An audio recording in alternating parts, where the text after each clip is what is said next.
Hey guys, all you wire tappers out there, I'm getting ready to go on the first leg practice run before we go to Chicago. Went out to try to get Kate's bike fixed yesterday, and I think she's going to end up buying a new Royal Enfield. I'm not sure yet. She's taken 24 hours to decide on it. I'm sitting up here on my balcony having my bagel and coffee under the stars and the moon this morning, and getting ready to go to Omaha, Nebraska. We'll talk about Tony Biase and the Omaha Mob. Next scene will be from probably maybe a longer route, but probably not until I get to Omaha, Nebraska. Hey guys, my first stop after I left Kansas City this morning. A couple hours north. I'm at Skidmore, Missouri. As you can see, the old train station here. This is the famous scene of the Bully of Skidmore. There was a movie on this back in, I think it was July of 1981. There's a man named Ken Rex McElroy who he just intimidated everybody in this town. He was charged over 20 times with theft of livestock around here, which is a big deal in a small town. He would intimidate any witnesses against him. He served a little bit of time, but they just couldn't seem to do anything about him. He'd sit outside their houses with a gun. He'd burn down their barns, their haystacks. There's right up there is a little downtown. There's not much left of it, like most of these small towns anymore.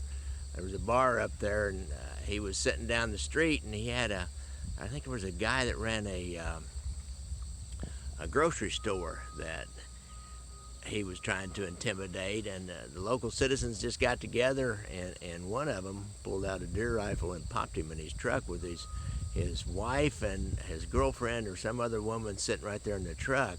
Now they tried to say they knew who it was, but it was starting to get dark, and there was a group of people. They didn't really know exactly who it was. They did, but they didn't. Their testimony wasn't strong enough to indict anybody. And this whole town hung tight. Nobody ever talked. There were some more people that fired rounds that night too, but there was one particular guy that did it, is my understanding, and nobody ever talked. To this day, nobody will talk about it. So onward and farther north to Omaha. Oh, wire tappers! Oh, there's the Kawasaki Z900 RS. It's a beauty, ain't it? Got that just for this trip in a way. Okay, this is the original courthouse in Omaha, Nebraska, where the FBI and everybody had their offices. I'm gonna lay over some shots of the inside that are kind of interesting. It's a Marriott hotel now. It's a beautiful building, but what's interesting, it's on about 15th and Dodge Street. And during that time, there was a guy who had really gone. There was a man named Tom Dennison, of course, of Peckerwood, who kind of ran all the rackets and gambling in Omaha for quite a while, and a man named Anthony Biase rose up. He and his brother Benny Biase, and they operated right across the street. Now this is all been urbanized, but right across the street or just up the street was the Al cigar store or the Turf cigar store. They had two different names. I don't know. I couldn't get the when it changed name. So you can imagine right across from the FBI and the IRS and the Treasury Department and everybody in the courthouses, you had Tony Biase operating back in the 40s, $500,000 to $1 million gambling ring. Now he has been described as a capo regime of the Savella family, but I don't really buy that. I think he had his own family up here. There were close connections to Kansas City, and for sure for Tony Biase, see, he was involved in narcotics, and he caught a case on that, and there was a guy from Kansas City that was involved in his narcotics case that was going to testify against him, a guy named Kenneth Bruce Sheets. Now he was a Peckerwood, Kansas City, professional criminal. He was known by everybody down there. He was probably buying heroin up here from the Biases and transporting it to Kansas City and getting it sold down there. Biase is getting ready to go to trial, and Sheets is going to testify against him, is going to be able to bury him, is my understanding. And one day Sheets comes home to his house, and just prior to him getting there, there's a man named Anthony Tiger Cardarella and his fall partner Felix Farina, and those two guys were partners for years and ended up getting killed within a short period of time of each other. Anyhow, they're waiting on the inside of this house. They've broken in the back door, and they're just standing on the inside of the house waiting. My arm's getting tired. Waiting for Sheets to come home. Sorry about that. So Sheets enters the front door, and before he can step inside, shots ring out, and he falls on the steps.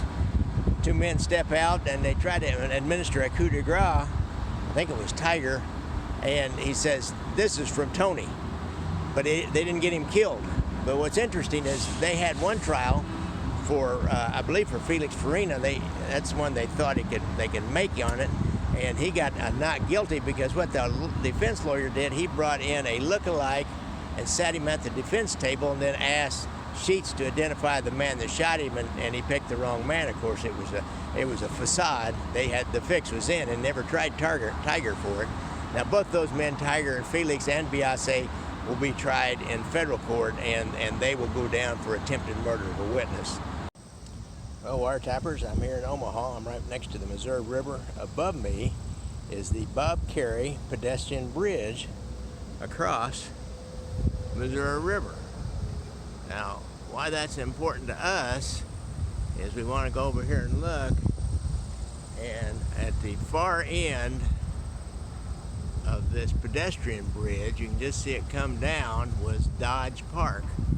And that was where in 1941 Meyer Lansky started a dog track.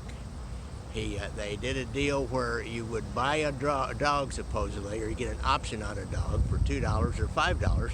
If the dog won, placed, or showed, then it was a good dog, and you'd sell it back. You'd sell your option to buy the dog back to the track, and they'd give you, whatever the odds were on the dog, just a little way to get around and pretend like they weren't really gambling. It's kind of an interesting story. They said that Lansky was helping the community at that time, and they all loved him. The police department loved him. They had a couple of policemen quoted in an article I read what a gentleman he was, and he was able to make them some money on a exposition grounds that they had over there that they weren't making any money on there right during the war. And this 1941, the war had just started.